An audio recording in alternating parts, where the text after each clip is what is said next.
haddii shalay la oran jiray bulshada reer Puntland yaa keentay nidaamka federalismka maanta anigoo mas'uul ah oo ka soo jeeda maamul goboleedka Puntland deegaan doorashadeeduna ay tahay waxaan ku dhawaaqayaa in qodobkaas meesha laga saaro nidaamka federalismka dalkana lagu celiyo jamhuuriyadda dimuqraadiga Soomaaliya dawladnimadu kuma shaqayso walaalow iyo baryo dawlad kasta oo adduunka ka dhisan waxay ku shaqaysaa hard decision wax la yiraahdo ama go'aan adag ayaa dawladnimadu ay ku shaqaysaa waxaan madaxda qaranka ugu baaqayaa sida hay'adaha wasaaradaha ay qusayso iyo madaxda qaranka dhammaan waxaan ugu baaqayaa in Puntland iyo Somaliland Puntland anigu aan ka soo jeediyo Somaliland in lagu soo rogo cunaqabatayn taasoo ah sidaynu ka warhayno Somaliland bismillahir rahmanir rahim alhamdulillahi rabbil alamin ilaahay baa mahad iska leh maanta waxaan halkan ku qabanayaa shir saxaafadeed aan rabo inaan kaga hadlo laba arrimood oo runtii dawladnimada Soomaaliya waxyaabaha caqabada ama lidka ku ah runtii ah taasoo waxyaabaha dib u kabashada Soomaaliya hortaagan ugu waaweyn sidaynu ka warhayno qodobka koobaad madaxweynaha jamhuuriyadda federaalka Soomaaliya labada aqal ee baarlamaanka dhammaan cid kasta oo ay arintan qusayso waxaan ugu baaqayaa qodobka koobaad in meesha laga saaro gabay ahaanba laguna daro wax ka bedelka dastuurka ee hadda la qorsheynayo qodobada hadda la rabo in wax laga bedelo in lagu daro in nidaamka federalismka ee Soomaaliya ka jira in qodobkaas meesha laga saaro dalkana lagu soo celiyo jamhuuriyadda dimuqraadiga Soomaaliya wadanka in lagu soo celiyo qodobka federalismka sheegayana in laga saaro meesha sidaynu ka warhayno nidaamka federalismku wuxuu ku wanaagsan yahay ama adduunka dadka dawladaha nidaamka federaalka ku shaqeeya waxay leeyihiin waxyaabo badan oo kala gedisan sida bulshada dawladdaas ay u taliso inay kala yihiin dad kala diin ah inay kala yihiin dad kala midaba dad runtii kala qabiil ah laakiin bulshada Soomaaliyeed oo aanu ognahay hal diina hal qabiila iyo hal luqad inay wada leeyihiin in la yiraahdo nidaam federalism wadanka loo sameeynaya runtii arintaas markii horena sax ma ahayn haddana runtii khaladaadka wadanka ka jira ayay qayb ka noqotay arintaasi waxaynu ku weynay inaynu helno dawlad awood leh waxaynu ku weynay inaynu helno aragti midaysan oo dalkeena lagu ilaalinayo sida darteed anigoo runtii magacayga iyo magaca dadka ehlu caqliga ama siyaasiyiinta Soomaaliyeed isticmaalaya waxaan leeyahay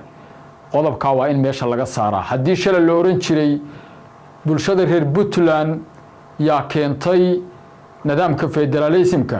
maanta anigoo mas'uul ah oo ka soo jeeda maamul goboleedka Puntland deegaan doorashadeeduna ay tahay waxaan ku dhawaaqayaa in qodobkaas meesha laga saaro nidaamka federalismka dalkana lagu celiyo jamhuuriyadda dimuqraadiga Soomaaliya qodobka labaad oo aan rabo inaan madaxda qaranka ugu baaqo waxa weeye runtii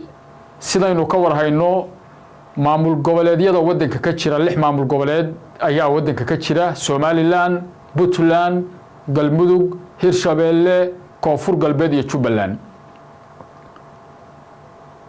afar maamul goboleed oo kamid ah maamul goboleedyada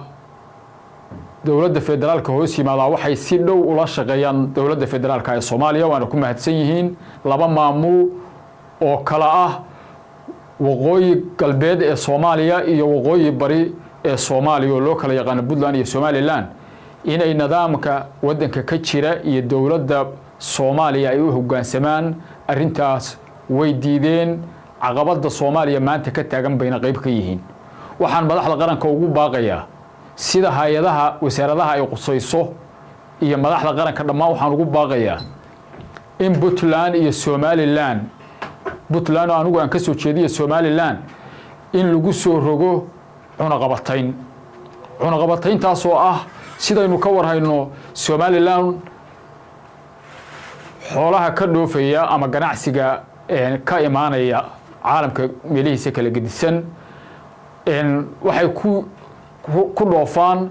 warqad ay ku qoran tahay Jamhuuriyadda Somaliland oo feeg ah oo aan shaqaynayn ayay warqadahooda xoolaha ku dhoofsadaan Puntland sidoo kale dawladda Puntland waxa la yiraahday warqadaha ay qortaan ayagu ayay ku dhoofsadaan xoolaha waxna kula soo degaan qorshahaas waxaan ugu baaqayaa madaxda qaranka iyo wasaaradaha ay qorshayso in arinta gabi ahaanba meesha laga saaro maamul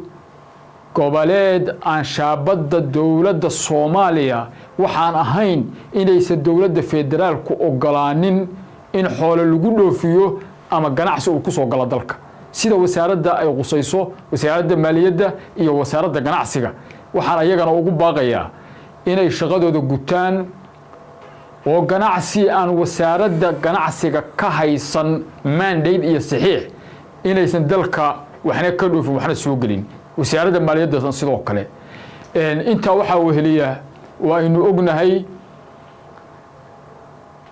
dawladnimadu kuma shaqayso walaalow iyo baryo dawlad kasta oo adduunka ka dhisan waxay ku shaqaysaa hard decision wax la yiraahdo ama go'aan adag ayaa dawladnimadu ay ku shaqaysaa baryo iyo walaalow qarannimo iyo dawladnimo kuma shaqayso waxaan ugu baaqayaa mar labaad iyo mar saddexaadba madaxda qaranka in arintaas si degdeg ah looga jawaabo labada arrimood oo maanta dawladnimadeena caqabad ku ana in arintaas